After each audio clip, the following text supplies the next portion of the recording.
Flames, Filas, bucks, and stone crushers. Don't covet and compare. Just be happy.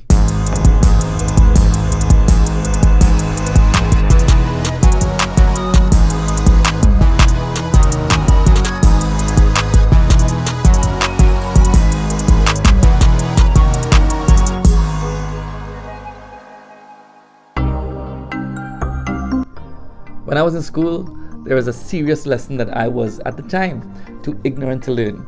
I remember looking at some of the shoes that the other kids were wearing and wishing I had those. Since everyone wore the same uniform, there was little room for self-expression. A blue shirt and a khaki pants could only go so far. The shoes, however, though limited to black, had a little wiggle room. You could wear different brands and styles. Now there were a variety of shoes, from the $5 Stone Crusher church shoes to the Flames, Bucks, and Filas. There were many to choose from. I made my choice based on what I thought the other kids would think was cool. Not that I had much of a choice, but that didn't stop me from begging. I remember going into school with a leather shoe with humongous clunky heels. Yes, I had a Stone Crusher. I was so embarrassed. I was so self-absorbed that I never realized that no one really cared. Then as I got to high school, the problem grew worse. Those dudes were wearing Reeboks and Nikes. I begged my parents for a pair of Reeboks, and they obliged by buying my little brother a pair. That still doesn't compute to me to this day. That didn't stop me from borrowing his shoes. As I continued to complain, my dad almost brought me a pair of Flames, if you know what those are. So I relented. Eventually I got a Buck. No, not a Reebok. The Re fell off somewhere amidst my constant bickering, and what was left was my black high-top Buck. The only thing worse than wearing an imitation was wearing a cool-looking imitation. People came around to check it out. Then they noticed the Buck. If I only stopped to really observe what was going on around me, my life would have been so much easier, contented. Now don't get me wrong, I was never one of those materialistic kids throwing a tantrum for things. But as you grow older and become more self-aware, you tend to care a lot about what other people think. I don't know why. One day I did stop to keenly observe the dynamics of everything around me. Turns out, the really wealthy kids, the ones who could afford the Nikes and Reebok, were mostly wearing Flames and non-brand name shoes. It was the ones who were eager to prove themselves to be something more than they actually were wearing the fancy shoes. I feel really sorry for parents who are complicit in encouraging that kind of narrow thinking. Why? Because when you give in to your child's immature need to keep up with the next great fad, you literally rob them of contentment. Nowadays, most people suffer from that type of ignorance with this advent of social media. People portray themselves in a certain light, embellishing their vacations and their homes, trying to convey a reality that simply does not exist. Some post pictures of their younger selves to dupe people into thinking that they still really look that way. What's the point in posing next to someone else's Prius? People like that are sad. Their lives to me look somewhat unfulfilled, like they're searching for something that's missing. Sorry to say, if that's you, you're, well, sad. What's even sadder than those folks are those who try to compete with the people who exhibit these illusory lifestyles. If you try to keep up with those people, trust me, you'll simply make yourself miserable. You're trying to catch an illusion. I believe this is one of the main reasons why God commanded us to not covet our neighbor's property, because it will make you unhappy.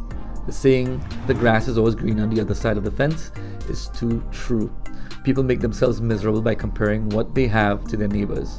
They compare cars, houses, husbands, wives, jobs, children, and the list goes on. If you do that, then you will never enjoy what you have. Okay, her car is better than yours, so at least you have a car. Well, he has a car and I don't have a car. Boo-hoo, he also has a gas bill and you don't. If you want to be happy, don't covet. Now, I'm not saying that you can't look at what someone else has or what they've accomplished. When you observe someone, see what they did that is so unique and try to learn from their experience. Thomas Edison, when commenting on the many failures he endured before creating the light bulb, said, "I have not failed. I've just found 10,000 ways that won't work." Instead of looking solely at what a person has, glean from the thousands of times they've failed. Admire their tenacity, adopt their drive. Don't just look at someone else's reward, their stuff. I remember reading where Benjamin Franklin said, "It is the working man who is the happy man. It is the idle man who is the miserable man." So often, Happiness is in the process of attaining and not in the thing attained. Lusting after what someone else has is pathetic and time consuming. It will keep you from having your own. I'm not saying that your covetousness can't drive you to attain or to accomplish something, but unfortunately, the covetous man will never be contented with what he has because someone else will always have better in his eyes. So, if you truly want to be happy, learn that it's not about stuff. I know you know that. Resolve to enjoy what you have and to learn from others, from their successes and their failures. Celebrate with others when they attain or achieve. I've driven a number of BMWs in my life. I've never owned one though. No, I didn't borrow someone's BMW. Whenever any of my friends get one, the first thing they do is bring it for me to try it out because they know I'll celebrate with them the loudest. And I do. I'm so happy when my friends and family accomplish great things. I get to say, that's my friend, that's my sister, that's my brother. When I see guys who I went to school with all across the world doing amazing things, I genuinely celebrate with them. When you covet someone instead of celebrating them, you ultimately rob yourself of so much joy. I may never own a brand new BMW, but I honestly cannot say that I've never known the joy of getting a new one because I've celebrated that before. I've never received $5 million, but I've celebrated that before. Life is too short to be hung up on what someone else has. It's too short to try to rub your success in someone else's face. If they don't care about your success, then you'll be miserable despite your apparent success. Just live life. Celebrate the victories, not only yours but other people's as well. This way you will be content. Do not compare yourself to other people.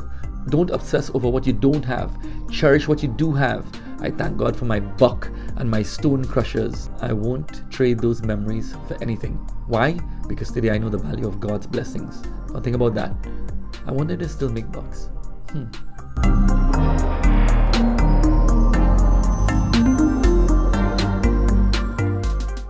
Guys, I hope you enjoyed this video. If you didn't like it now.